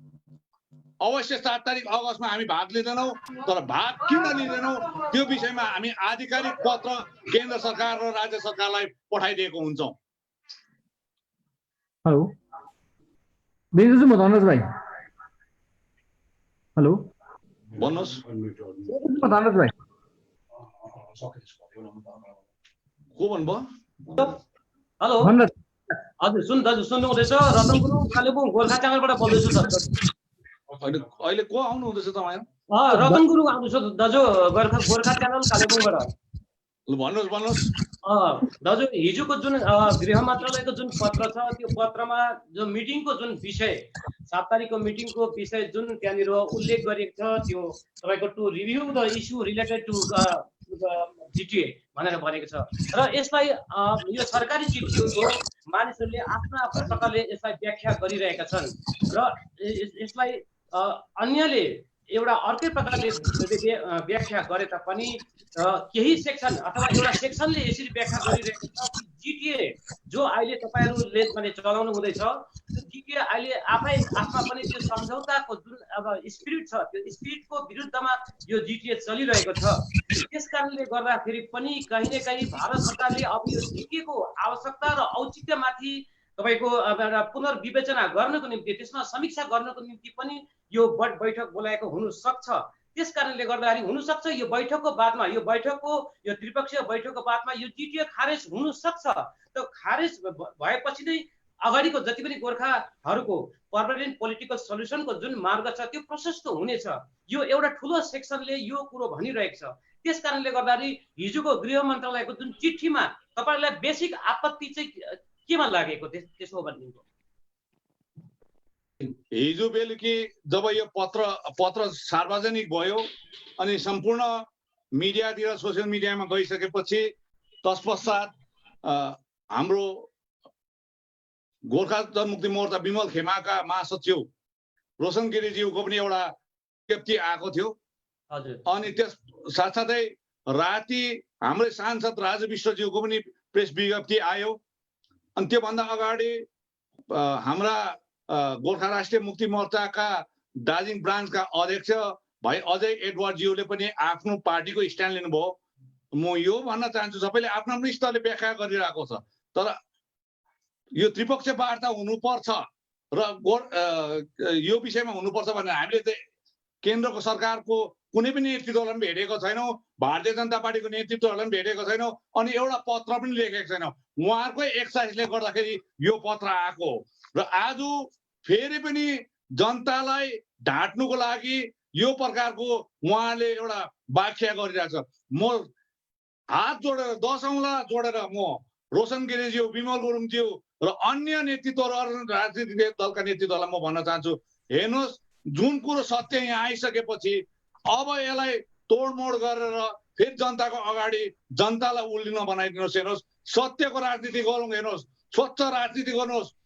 चुनावको राजनीति भिन्दै हो तर जहाँसम्म गोर्खाल्यान्ड र हाम्रो चिनारी र अस्तित्वको कुरा छ यसमा चाहिँ छल कपट र ढाँट नगरौँ। यही मेरो निवेदन हो। भाइको प्रश्नको उत्तर म यसरी नै दिन चाहन्छु। अब चाहिँ ढाँट छल नगरौँ। दाजु विनय दाजु एउटा कुरा कन्फर्म गर्न चाहेको छु कि विवेक बोलेको दाजु तपाईले यो चिठी इमेलमै पक्का पाउनु भएको तपाईले दोहोऱ्याउन सक्नुहुन्छ? तपाईले यो चिठी पक्का इमेलमै पाउनु भएको? हजुर तपाईले जुन चाहिँ चिठी पाउनु भयो नि पक्का इमेलमै पाउनु भएको 28 तारिकको दिन? Hello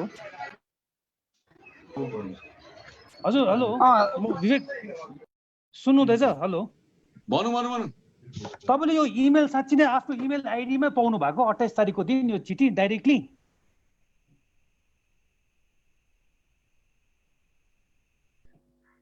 hello hello hello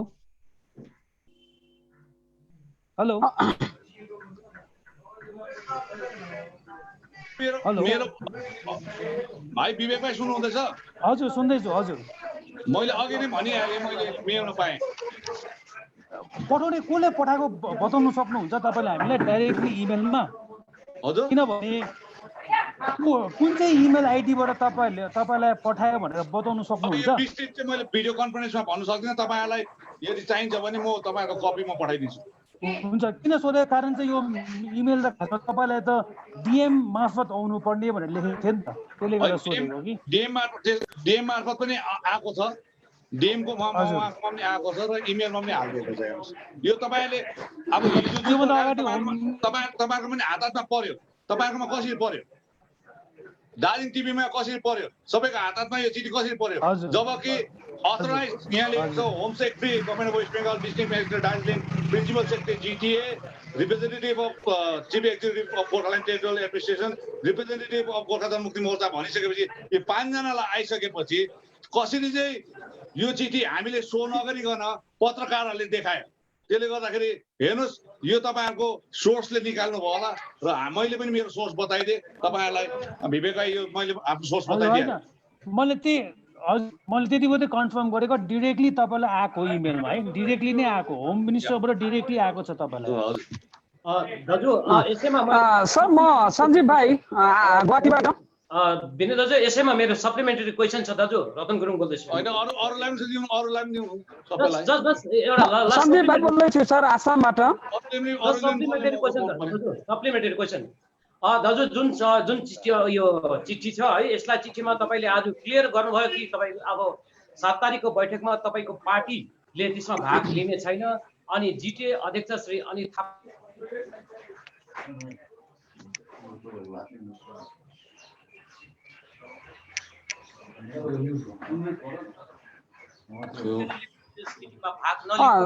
sir जुन अडान जुन छ त्यो तपाईँले राख्नुभयो तर पनि यो समग्रमा हामीले हेर्दाखेरि कहीँ न कहीँ 2017 पछि एउटा भारत सरकारले पहाडको तपाईँहरू जति पनि माने पोलिटिकल माने रिप्रेजेन्टेटिभहरू हुनुहुन्छ है कहीँ न कहीँ पहाडले भारत सरकारले एउटा ट्राइपेक्टल द्विपक्षीय वार्ता एउटा बोलाइरहेको छ अनि वार्ताको विषय माने छैटौँ तपाईँको यो जिटिए माथि एउटा समीक्षा गर्नु भनिए तापनि तर हाम्रो आकांक्षा हाम्रो एस्पिरेसन है हाम्रो जति पनि मागहरू छ पहाडको जति पनि माग छ कमसेकम यो एउटा भन्ने एउटा त्यो माग राख्ने एउटा उपयुक्त समय अथवा एउटा फोरम यो भारत सरकारले दिएको थियो यसलाई अब आजको दिनमा तपाईँले पनि माने खारेज गर्नुभयो हिजो रोशन गिरीले खारेज गरे तब त्यसो हो भने यो बैठकको जुन एउटा अवसर थियो हाम्रो कुराहरू राख्ने भारत सरकारमा राख्ने तपाईँले काहीँ न काहीँ त्यो मौकालाई गुमाउनु हुँदैछ यस्तो लाग्दैन दाजु तपाईँलाई भाइ रतन भाइ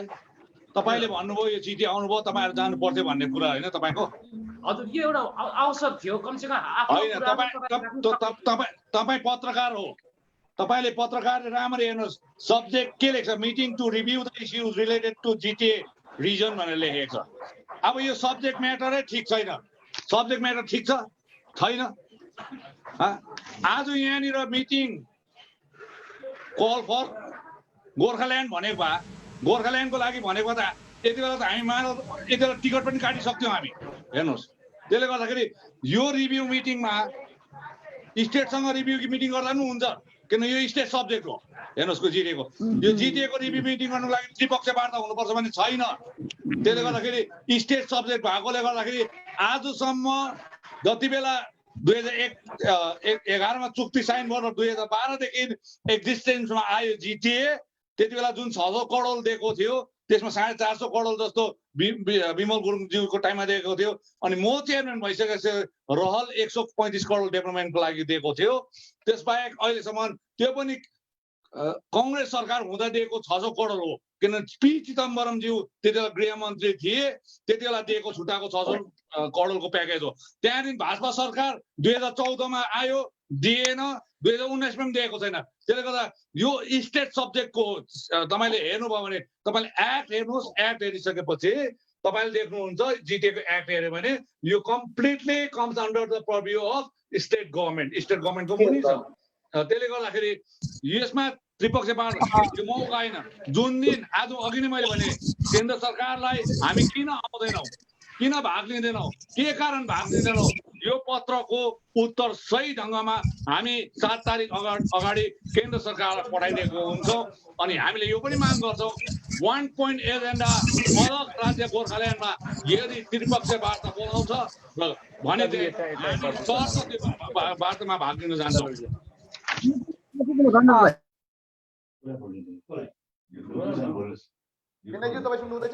सर म सञ्जीव भाइ बोल्दैछु गुवाहाटीबाट सुन्दै हुनुहुन्छ हजुर सुन्दैछु सञ्जीव भाइ सर मैले एउटा क्वेसन छ कि हुन त अब हामीले देख्यौँ यो 7 अगस्तको मिटिङमा कोही पनि जाने छैन लगभग हामीले बुझिसक्यौँ तर यहाँ प्रश्न के छ भने सर जति पनि हिजो हामीले रोशन गिरीको होइन गोरा मोमोको लगायत राजीव विष्टज्यूको प्रेस रिलिज हेऱ्यौँ हामीले के देख्यौँ भन्दाखेरि हिजो गोर्खाल्यान्डको जब आन्दोलन चल्दै थियो सर्वभारतीय स्तरको यो इस्यु मुद्दा हो भनेर भनिएको थियो हामीहरूलाई जुन मुद्दामाथि छलफल हुन्छ पूर्वोत्तरमा आइपुग्नु पर्छ त्यो भन्ने कुरा होइन तर त्यो मुद्दामाथि छलफल हुन्छ भने पूर्वोत्तरका कुनै राज्यका प्रतिनिधिलाई त्यहाँ लिएर जान्छौँ भन्ने कुरा कसैले उल्लेख गरेन केवल दार्जिलिङको दलहरूका मात्रै कुरा आउँदैछ त्यहाँ तराई र डुवर्सका दलहरू त्यहाँ कुरा पनि आएको छैन यो मैले जान्न खोजेको यो हो कि पूर्वोत्तरका त्यो जुन उहाँहरूले वार्ता गर्न जानुहुन्छ त्यो वार्ताको फल के हुन्छ पूर्वोत्तरका राज्यले पाउँछ पाउँदैन अलग कुरा हो,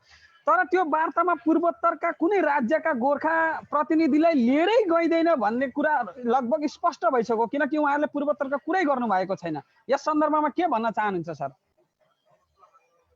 केही दिन अगाडि तपाईँले पनि मेरो अनलाइन तपाईँको 1 घण्टाको अन्तर्वार्ता मलाई लिनुभएको थियो।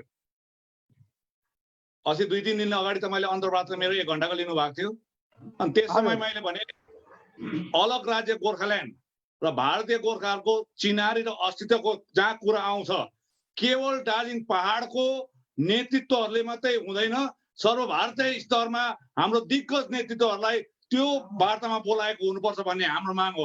86 मा पनि तपाईँलाई मैले त्यो यो अस्ति मेरो तपाईँको अनलाइनमा मैले यो भनेको थिएँ कि 86 को आन्दोलनमा पनि अरू त परै जाओस्, डुवर्सको पनि शहीद भयो, सिलगढी तराईको पनि शहीद भयो, तर डिजिएसी को जब जति बेला सीमाङ्कन गरिँदाखेरि उनीहरूलाई छोडियो। जिटिएमा पनि त्यस्तै भयो। र आज भारतीय गोर्खाहरूको जब प्रश्न आउँछ, जहाँ अस्तित्वको कुरा आउँछ, जहाँ चिनारीको आउँछ, केवल एउटा व्यक्तिलाई बोलाएर भारत सरकारले बोलाएर वार्ता गर्नु हुँदैन।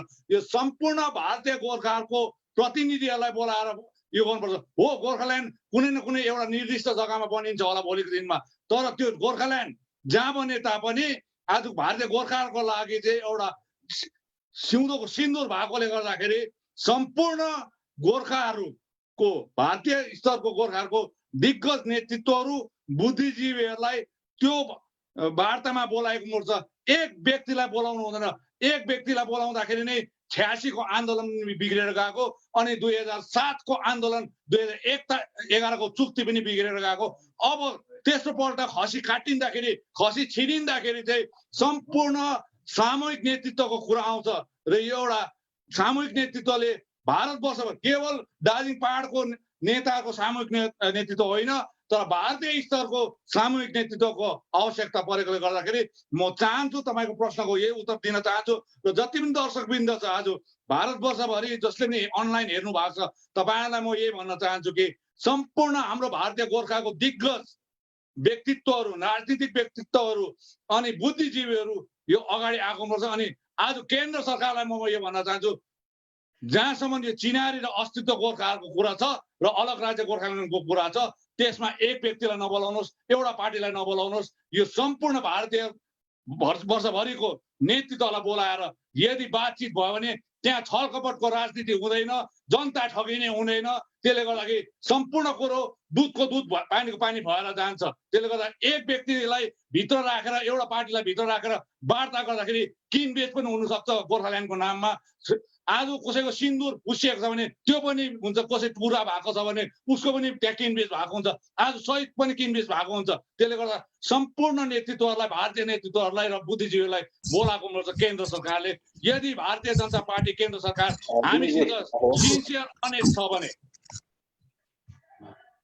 विनय दाजु, त्यसो भने तपाईँहरूले यो पहल लिनुहुन्छ सर्वभारतीय मान्छेहरूलाई एक गर्ने, या कसलाई दिनु लाउनुहुन्छ, या के कस्तो छ यो सोच? कसले चाहिँ गरोस् त्यसो भने? भनिहाले यो चिठीको जुन आएको छ त्यसको हामी पत्रचार अवश्य पार्टीको तर्फबाट गर्छौँ। त्यस पत्रचारमा यी सम्पूर्ण विस्तृत विवरणहरू हामी दिएको हुन्छौँ। यो अल पार्टी सबैलाई बोलाउनु पर्छ भन्ने कुरा हेर्नु, सबै कुरा हामी तपाईँलाई केही दिन बादमा यो पत्र के लेखेको हुन्छ हामी।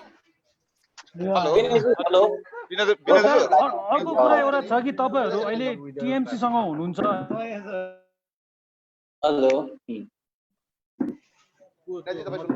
लाइभ भिडियो चल्दैछ, केही नथिच्नु।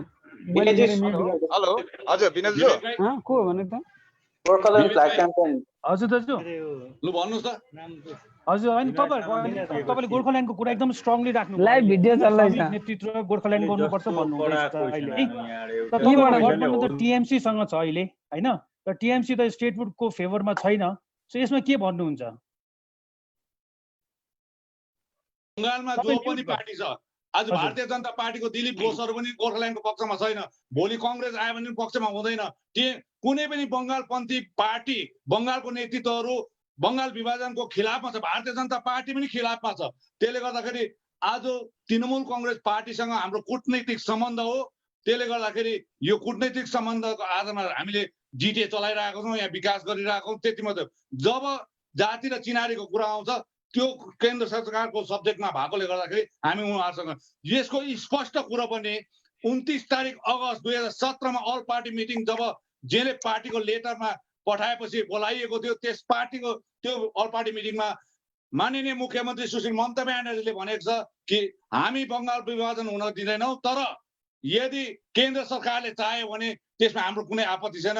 यो उहाँहरूको केन्द्रको सब्जेक्ट म्याटर भएकोले गर्दाखेरि भनेर त्यसको तपाईँले आज पनि 29 तारिक अगस्त 2017 को युट्युब हेर्नुभयो भने मेरो पनि त्यहाँ स्टेटमेन्ट छ। अनि सुश्री ममता ब्यानर्जीले प्रेस भेलालाई भनेको, अनि त्यो भित्र मिटिङमा म मात्रै थिइनँ, मेरो पार्टी मात्रै थिएन, त्यति बेला मन घिसिङ भाइको पार्टी पनि थियो, त्यति बेला अमर लामा दाजुहरूको पार्टी हर्क सर पनि थियो, सबै हिलको पार्टीहरूको उपस्थितिमा भएको थियो। त्यसले गर्दाखेरि त्यो पार्टीको मिटिङमा एक्लै म थिइनँ र सुटुकमालाई त्यसो भनेको होइन, सम्पूर्ण पार्टीको प्रेजेन्समा उहाँले सुश्री ममता ब्यानर्जीले this is the matter of central government, यो सेन्ट्रल गभर्मेन्टको सब्जेक्ट भएकोले गर्दाखेरि सेन्ट्रल गभर्मेन्ट विल डिसाइड, तर as far as my party is concerned and my government is concerned हाम्रो बेङ्गाल डिभिजन हुँदैन भनेर उहाँले भन्नुभएको। भनेपछि आज डेमोक्रेटिक फ्याब्रिक जुन इन्डियामा छ त्यो हिसाबले अलग राज्य गोर्खाल्यान्ड दिनु,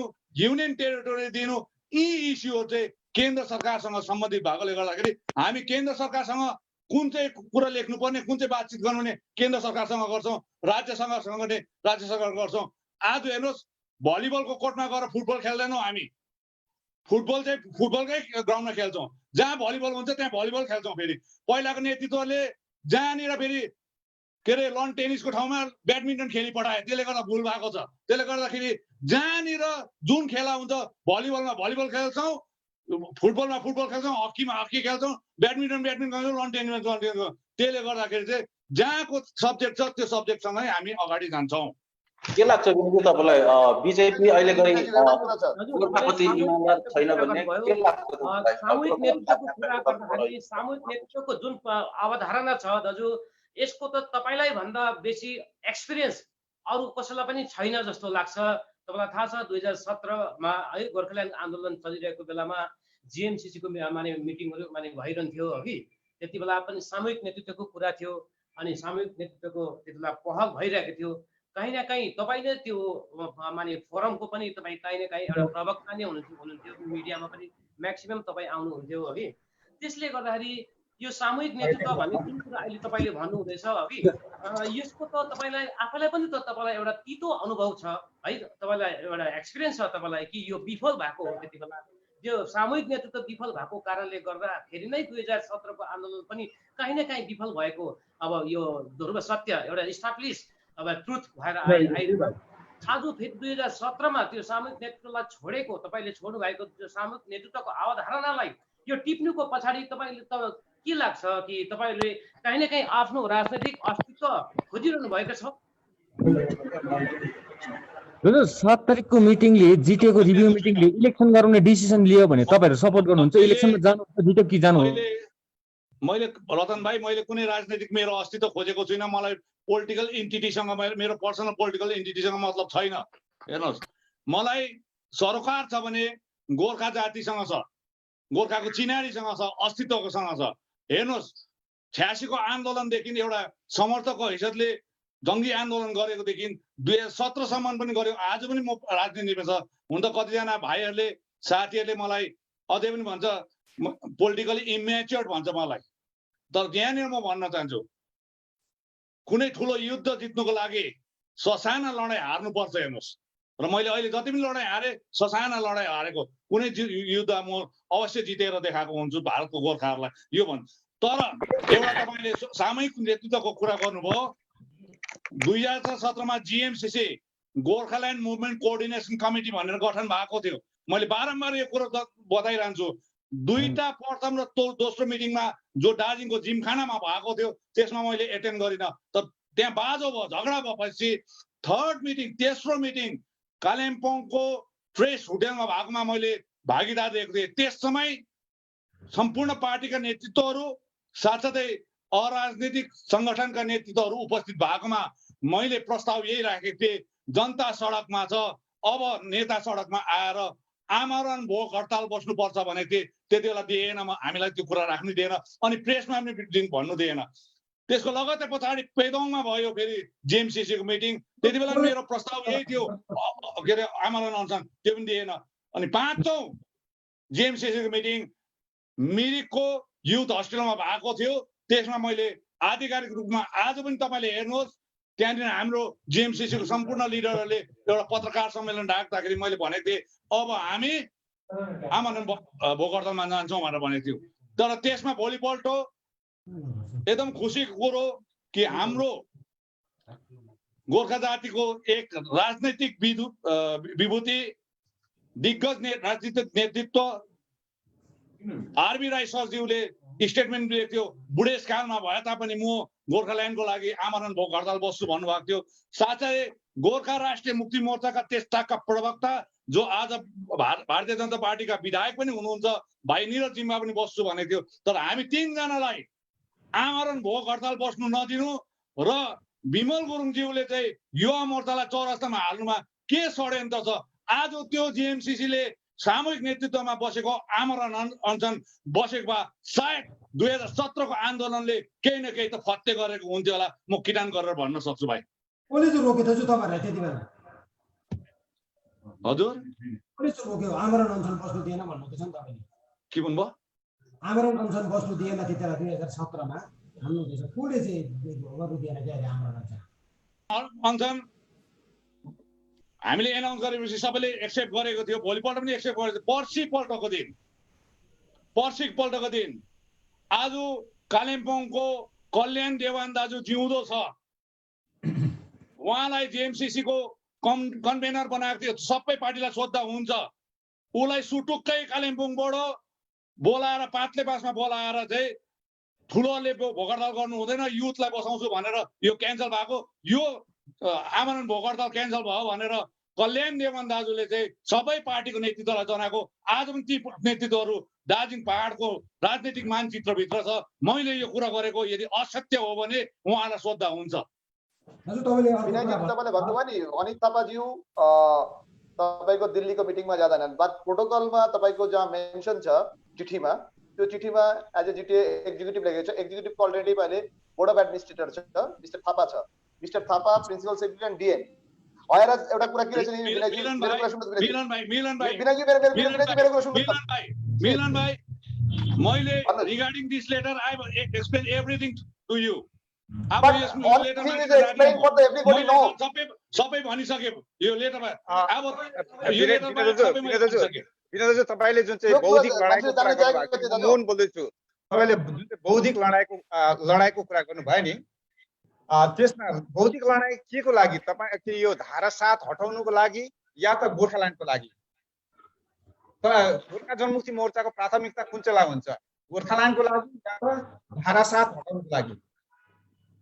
हेर्नुहोस्, बौद्धिक लडाई गोर्खाल्यान्ड राज्य भारतमा निर्माण हुनुको निम्ति सबैभन्दा ठुलो बाधा 1950 सालको सन्धि, मैत्री सन्धि, नेपाल भारत मैत्री सन्धि 1950 सालको धारा 7 भएकोले गर्दा यसलाई संशोधन गर्नुपर्छ। यो बौद्धिक लडाई यसमा पनि हो, किनभने गोर्खाल्यान्डको एउटा च्याप्टर अगाडिको प्रिफेस, एउटा किताबको प्रिफेस हुन्छ नि, किताबको प्रिफेस नै ढ्याप्पै अगाडि आएर चाहिँ इन्डो नेपाल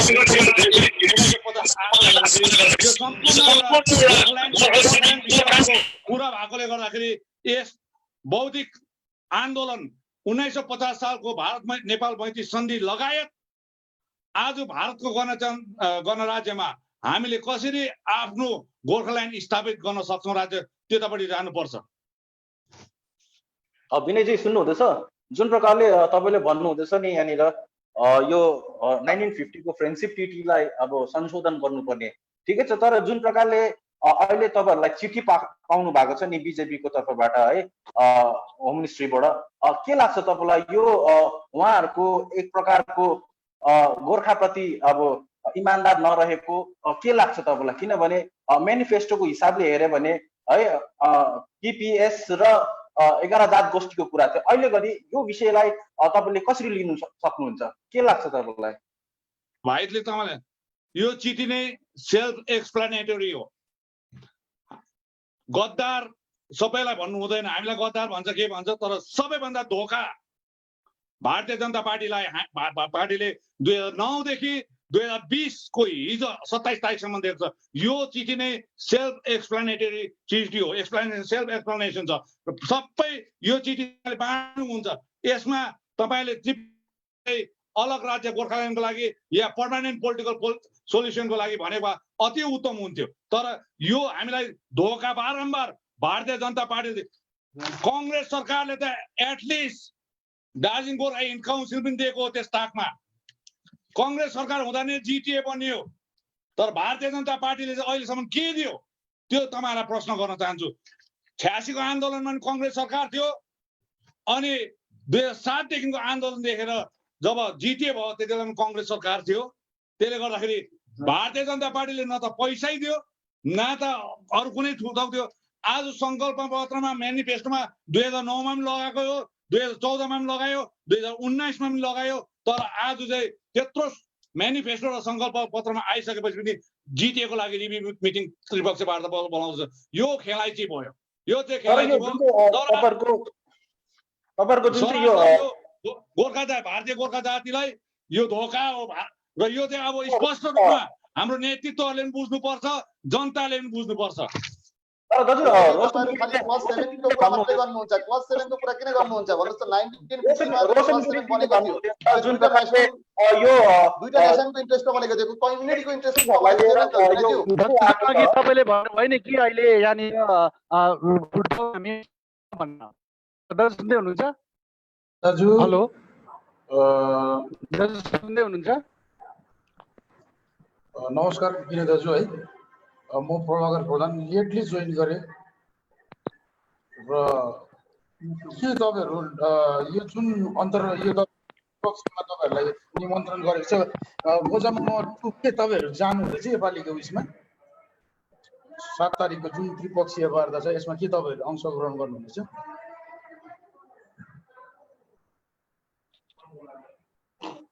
मैले अघि नै भनिहाले हाम्रो पार्टीको स्ट्यान्ड भाइ प्रभाकर राय, अघि मैले पार्टीको स्ट्यान्ड भने 7 तारिखको अगस्तमा हुने गएको त्रिपक्षीय वार्तामा गोर्खा जनमुक्ति मोर्चा पार्टी हामी भाग लिने छैनौं। साथसाथै जिटिएका अध्यक्ष जो पार्टीका महासचिव हुनुहुन्छ उहाँले पनि भाग लिँदैन, अनि हामी त्यति बेला भाग लिन्छौं त्रिपक्षीय वार्ता 1 पोइन्ट एजेन्डामा बोलाएको छ भने, अनि यो चिठीलाई संशोधन गरेर भोलि 7 तारिक अगस्तमा चाहिँ अलग राज्य गोर्खाल्यान्डको लागि हुन्छ भनेर हामीलाई पत्रचार गर्यो भने हामी अवश्य गोर्खाल्यान्डको लागि चाहिँ त्रिपक्षीय वार्तामा भाग लिन जानेछौँ। तर यो मुनिको अहिलेको पत्रमा चाहिँ हामी जाँदैनौँ। तर जुन प्रकारले यो ट्राइपार्टाइट मिटिङ हुने कुरा तपाईले भन्नुहुँदैछ नि विनय दाजु, जुन प्रकारले यो ट्राइपार्टाइट मिटिङ यदि गोर्खाल्यान्डको इस्युले लिएर भयो भने तपाईहरुको स्ट्यान्ड के छ? दाजु सुन्दै हुनुहुन्छ? गोर्खाल्यान्ड उहाँहरूले मान्नु भएन, अरु केही भयो भने तपाईहरुले के भन्नुहुन्छ यसमा? एक-एकजनाले क्वेशन गर्नु साह्रो भयो, सुन्दै सुनेनौ, एक-एकजना गरेर गरौँ न प्लिज। दाजु हुनुहुन्छ? दाजु सुन्दै हुनुहुन्छ? म टिभी नेटवर्कबाट बोल्दैछु। अघि जुन तपाईले भन्नुभयो कि अहिलेसम्म जुन फुटबलमा भलिबल खेलिनु छैन भनेर, अहिलेसम्म जुन आन्दोलन गोर्खाल्यान्डको लागि के भनेपछि चाहिँ गलत भएको थियो।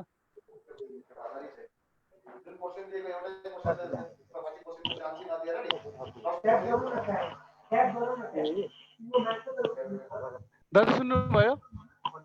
विनय दाजु सुन्नुभयो? दाजु म विनय भाइ बोल्दैछु। दाजु सुन्दै हुनुहुन्छ? दाजु जुन चाहिँ तपाईँले भन्नुभयो जिटिए चाहिँ गोर्खाल्यान्डको लागि बाधा होइन भन्नुहुँदैछ र फुटबल खेल्ने ग्राउन्डमा भलिबल खेल्नु हुँदैन भन्नुहुँदैछ, तर तपाईँले भन्नुभयो जिटिएले गोर्खाल्यान्डको लागि बाधा पुग्दैन भनेपछि आज जुन चाहिँ मिटिङ बोलाएको छ त्यसमा जाँदा के आपत्ति हुन्छ? अझै ठुलो विकास गर्नु सक्नुहुन्थ्यो कि पहाडमा?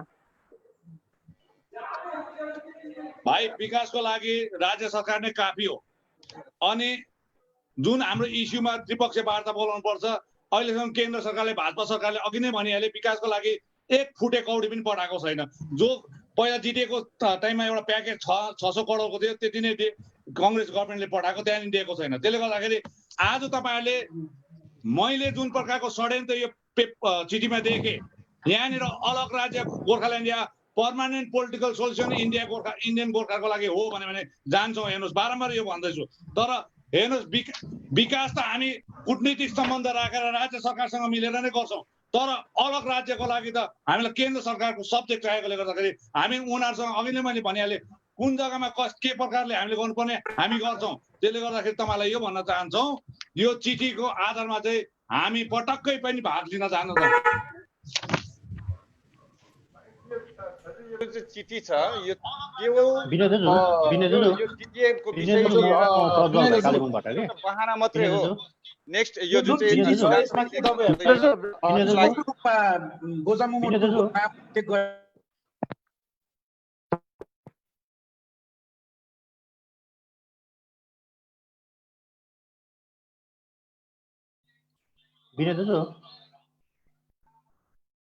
विनय दाजु, म प्रज्वल कालेबुङबाट। प्रज्वल भाइ भनौँ। प्रज्वल भाइ, अहिलेसम्म नि बौद्धिक आन्दोलन हुनुपर्छ भनेर तपाईँले आह्वान गर्नुभयो। यस्तै आह्वान त सबैले गर्दै आइरहेको हो। यो आह्वान मात्रै गर्ने हो कि यसको पहल चाहिँ कसले गर्छ? गर्दाखेरि हेर्नुहोस्, यो जुन बौद्धिक आन्दोलनको लागि सामूहिक नेतृत्व या सामूहिक हाम्रो एउटा सोच मानसिकता हुनुपर्छ। तर आज के हुँदैछ भन्दाखेरि मभन्दा तँ जान्ने, तँभन्दा म जान्ने भन्ने एउटा मानसिकताले गर्दाखेरि यो हुन सक्दैन। हेर्नुहोस्, अल पार्टी च्याप्टर क्लोज भनेर घरि भन्छ, धेरैपल्ट त्यस्तो भइसकेको छ। तर म चाहन्न एउटा निष्पक्ष व्यक्तित्व, एउटा जसलाई गोर्खा समाजमा दागै लागेको छैन, उनीहरू व्यक्तिले यो सामूहिक नेतृत्वको नेतृत्व दिनुपर्छ र उहाँले नै अगाडि आएर यो प्रकारले सबैलाई समेटेर अगाडि लग्यो भने अति उत्तम हो। आज त हेर्नुहोस्, आज मलाई पनि दाग लागेको होला, कसैलाई दाग लागेको होला। त्यसले गर्दाखेरि चाहिँ यहाँनिर चाहिँ एउटा दागविहीन व्यक्तित्व, गोर्खा समाजको विभूति, जसलाई यो विषयमा राजनीतिक पनि ज्ञान छ, सामाजिक पनि ज्ञान छ, अनि आज इन्डियाको संविधानलाई पनि उसले खाएको छ। अनि आज जुन इन्डियाको डेमोक्रेटिक फ्याब्रिक छ, त्यो फ्याब्रिकलाई पनि उसले बुझ्छ र आज अन्तर्राष्ट्रिय विषयहरू बुझ्छ। किनभने गोर्खाल्यान्ड शब्द अघि नै मैले भनिहालेँ, 1950 सालको भारत मैत्री सन्धि गर्दाखेरि यो अन्तर्राष्ट्रिय विषय भएकोले गर्दाखेरि यो अन्तर्राष्ट्रिय विषयमा पनि जान्ने दिग्गज व्यक्तित्वहरू अगाडि आएर यदि गोर्खाल्यान्डको कुरोलाई अगाडि बढाएर जान्छ भने हाम्रो पार्टीले त्यस व्यक्तित्वलाई हामी पूर्ण समर्थन दिएको हुन्छ। तपाईँहरू आफै चाहिँ पहल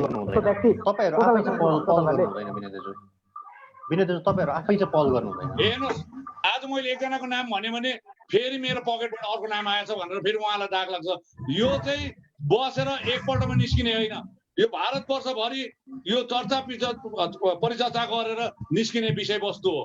र तपाईँहरूलाई म धेरै धेरै धन्यवाद। डेढ घन्टा जस्तो तपाईँले त अघि भन्नुभयो कि 28 2-3 दिनमा फेरि सेन्टरलाई चिठी लेख्छु यो कुरा लिएर भनेर। म विवेक बोलेको दाजु। यो अघि मैले त्यो को हुनुपर्छ सबैजना भन्दाखेरि सामूहिक नेतृत्वमा को हुनुपर्छ भन्दाखेरि तपाईँले भन्नुभयो हामी सेन्टरलाई लेखेर सबै त्यसमा डिटेल्स दिन्छु भन्नुभएको थियो। 2-3 दिनमै सेन्टरलाई लेख्छु भनेर, होइन? अलिक कन्ट्राडिक्टिभ भएको जस्तो लागेर नि अलिक क्ल्यारिफाई गरिदिनुहुन्छ यसमा। चिठी लेख्छु भन्नुभएको थियो नि सेन्टरलाई। यो चिठीको रिप्लाई तपाईँलाई भन्न चाहन्छौँ, केन्द्र सरकारलाई, गृह मन्त्रालयलाई, त्यहाँबाट आएकोले गर्दाखेरि गोर्खा जनमुक्ति मोर्चा विनय पन्थीले यसको उत्तर सही समयमा सही मुद्दाहरूलाई लिएर हामी पठाएको हुन्छौँ। अनि त्यो चिठीको एक एकवटा प्रतिलिपि जनताको लागि अगाडि राख्ने नीति तपाईँहरूलाई हामी एक एकवटा कपी दिन्छौँ। त्यो पत्रले हाम्रो गोर्खा जनमुक्ति मोर्चा पार्टी विनय पन्थीको एउटा स्ट्यान्ड क्लियर हुन्छ। अनि आज गोर्खा जनमुक्ति मोर्चा पार्टी विनय पन्थी गोर्खाहरूको चिनारी र अस्तित्वको लागि कति सिरियस रहेछ त्यो पनि तपाईँले त्यो चिठीले नै स्पष्ट गरेको हुन्छ। यो तपाईँलाई भन्दै आजको यस प्रेस कन्फरेन्समा तपाईँहरू जो जति पनि आउनुभयो त्यसको निम्ति धेरै धेरै धन्यवाद दिँदै म आजको प्रेस कन्फरेन्स यहीँ समाप्त गर्न चाहन्छु। धन्यवाद। धन्यवाद दाजु। दाजु कालेबुङबाट दाजु रतन भाइ दाजु, हेलो दाजु रतन भाइ कालेबुङबाट अन्तिम सवाल दाजु। दाजु पार्टिसिपेन्ट्स पो हुन्छ किन सेयर होइन न मेरो उसमा लानु क्या अन्तिम सवाल मेरो रतन भाइ कालेबुङबाट मैले अघिदेखि तपाईँलाई क्वेसनको लागि ट्राई गरिरहेको थिएँ दाजु यहाँ तर बहिनी भन्नुहोस्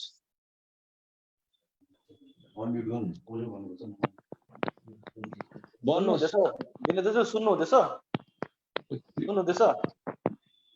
सेन्ट्रलबाट यदि यो ट्राइपेटाइड मिटिङको विषयलाई लिएर फेरि पत्रचार भयो भने है उहाँहरूले यो PPS को विषयमा तपाईहरुलाई पनि पत्रचार गरे भने तपाईहरुको अल्टिमेट माग के हुनेछ किनभने यदि PPS लाई लिएर कुनै अर्को अल्टरनेटिभ्सहरु राखे भने तपाईहरुको के हुनेछ यसमा स्ट्यान्ड टिस्टा टाइम्सबाट हो कहाँबाट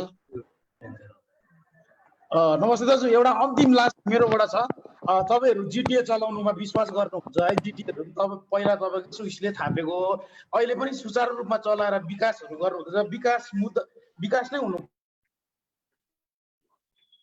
तपाईहरुले यो गर्नुहुँदैछ दैट मिन्स अहिले तपाईहरु जिटिए को समीक्षाको जुन यो सभा राखेको छ त्रिपक्षीय वार्ता भने तपाईहरु किन जानु चाहनुहुन्न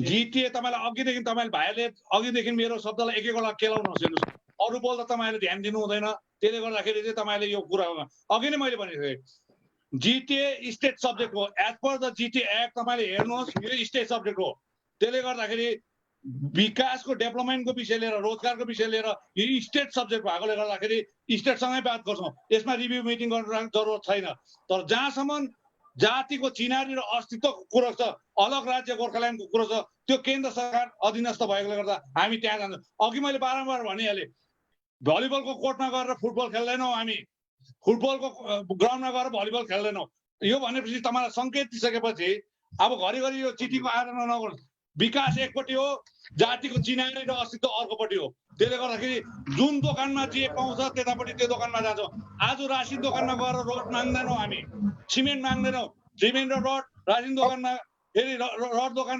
हाटबाटमा गएर रासिन देऊ भन्दैनौँ हामी फेरि त्यसले गर्दाखेरि कुन दोकानमा के माग्नुपर्छ हामीलाई थाहा छ प्रभाकर भाइ